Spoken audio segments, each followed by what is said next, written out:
This week we de-evolve a Chickenasaurus, more teaching of creation in the public schools, and we get some email with some mysterious white powder in it. All this and more coming right up. This is Genesis Week.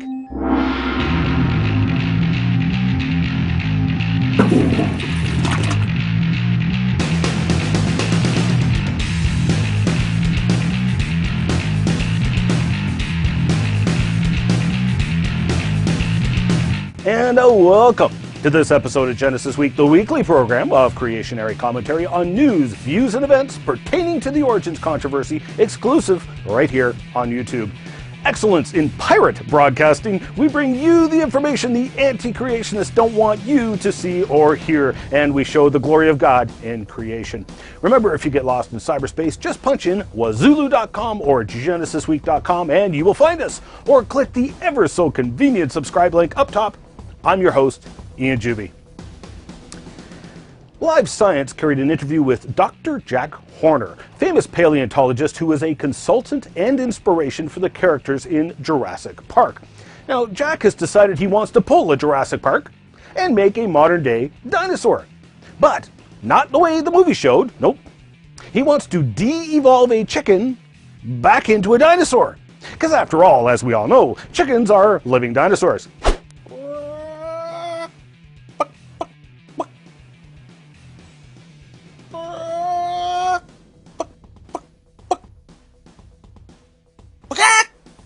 Now, I have great respect for Dr. Horner, but his comments and the Live Science article were filled with incredible amounts of unfounded evolutionary propaganda and assumptions. The first and foremost assumption being that birds evolved from dinosaurs. As I mentioned in passing last week, this is a typical evolutionary claim, complete with your average evolutionary thinker citing feathered dinosaurs as proof that dinosaurs evolved into birds. Until you point out that based on the evolutionarily assigned ages of the fossils, the evolutionary timeline is reversed. According to the evolutionary timeline, the feathered dinosaurs were evolving into unfeathered dinosaurs.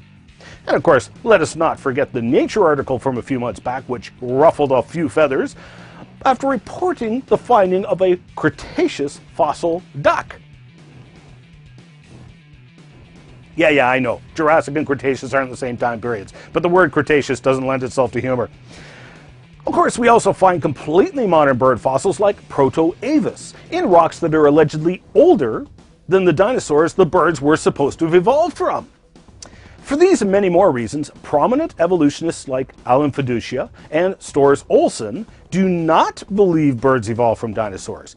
And this, of course, is ignoring other problems for the dino-to-bird hypothesis, such as the fossil footprints from Nova Scotia, allegedly 350 million years old, which sure look like fossil ostrich tracks.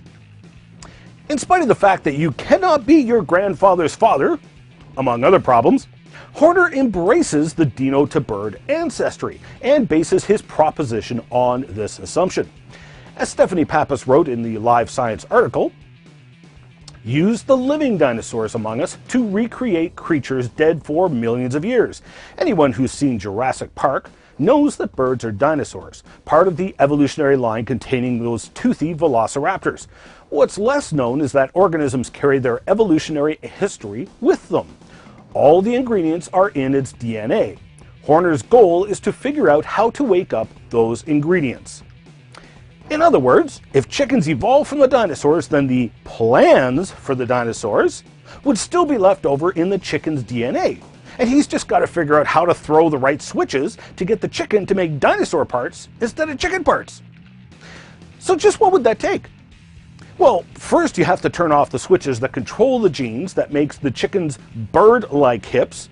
Then you need to turn on the gene that makes a lizard hip. And doesn't it seem odd to you that the evolutionists would claim that birds evolved from the dinosaurs, which have lizard hips, rather than the dinosaurs which have hips like a bird? Like the hadrosaurs. They lay eggs like a bird, have bird-like hips, have a bill like a duck's bill, yet the evolutionists claim the birds evolved from a group of dinosaurs which involves T-Rex, which has lizard hips, and the long-necked sauropod dinosaurs, which are a lot more like an elephant than anything. Then Jack's got to locate and turn off the genes that produce feathers, and turn on the genes that make scales. He's also got to find the genes that turn off the wing formation and turn on the arm formation genes, find the genes that make the fourth digit on the wing turn off, and turn on the first digit gene, etc. All I can say is, good luck with that. Let me know how it goes. But Horner calls upon the erroneous, long discredited science of vestigial organs or parts and embryonic recapitulation. Haeckel's drawings were shown to be fraudulent 150 years ago. Yet his drawings and false claims are simply dressed up in different, nicer looking business suits and put in our textbooks anyway. Horner quotes a classic example of this idea, specifically talking about the human tail, saying, "Human embryos, for example, have temporary tails which are absorbed by the body during development." Hogwash! It is nothing but a tall tail to call that a tail. It is not a tail, it is a somite. Developing organs, tissues, etc. Describing it as a tail is nothing less than evolutionary propaganda. In fact, it is misleading. David Coppage over at Creation Evolution Headlines had this to say about the Horner and Live Science article. "It was really sweet of Dr. Jack to inform the world that there are still people misinformed about evolution. The uninformed, he believes, can be brainwashed or taught the error of their ways. As for the misinformed, i.e. heretics, he said if they've been misinformed and don't mind being misinformed, then they probably will continue to be misinformed. In the zoo or in the insane asylum, presumably." I might also add that Horner is not just referring to creationists as being misinformed, but other evolutionists, such as Alan Fiducia and Larry Martin. Horner is also ignoring oodles of evidence I've only mentioned in passing here in order to embrace the dino-to-bird hypotheses. Of course, as Coppage pointed out, if you're going to de-evolve a chicken, why stop at a dinosaur? If Horner's ludicrous assumptions were correct, then you could de-evolve a chicken into an amphibian, a fish, a worm, a protoplasm, etc. Stephanie Pappas also authored another Live Science article entitled "New Year Brings New Attacks on Evolution in Schools." That's right, more whining over the introduction of legislative bills that either allow teaching of creation or critique of evolution in the public schools. Eugenie Scott, Executive Director of the National Center for Science Eradication, was quoted by Live Science regarding Indiana's proposed bill to include creation science. "What a dinosaur! Bills specifically saying thou shalt teach creation science haven't been around for a couple of decades," Scott told Live Science. That's because a 1987 Supreme Court decision in the case Edwards versus Aguilar found that teaching creationism as science in public schools is unconstitutional. Any laws passed requiring the teaching of creationism would thus be thrown out by the courts.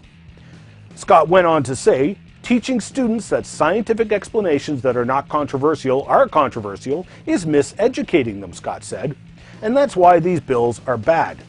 Let's get one thing straight here. Evolutionism is controversial. The only reason evolutionism has survived in the schools is because it must hide behind lawyers, judges, and school policies. When was the last time you heard of a physicist seeking court protection for his theory to be taught in schools without scrutiny? Well, you haven't heard of it because it's moronic! Either the theory stands or it falls under scrutiny. But yet this is precisely what evolution has required: court protection from scrutiny. Why? Because evolution disintegrates under even minor scientific scrutiny. Oh, and by the way, yes, the Supreme Court said it was unconstitutional to force schools to teach creationary theories. However, they also ruled it was not unconstitutional to permit such teaching.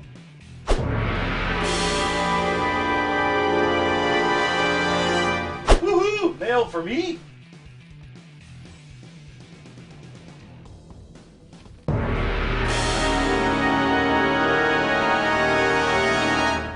The last episode of Genesis Week was launched into the number 3 position of most discussed videos in science and technology within 2 days of posting it. Over 600 hate-filled, rabid comments were left, which were quite revealing. Feel the love. First of all, why were the skeptics so emotional? This is science. If I'm wrong about something, correct me.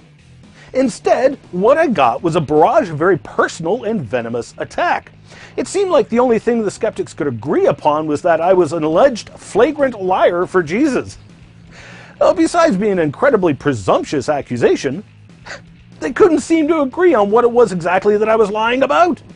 Well, I think that speaks volumes of the anti-creationist claims and false accusations.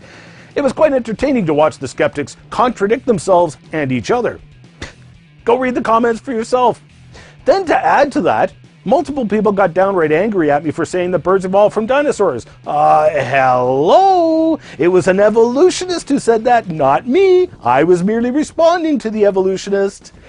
Now, this is a lesson I learned many years ago when we held the Skeptics Night at Carleton University in Ottawa. It was the first event of a week-long National Capital Creation Conference. It was standing room only in the lecture hall, and for the next week I heard from lots of people who had been to the Skeptics Night, including people who were neither creationists nor Bible believers. But they all said the same thing.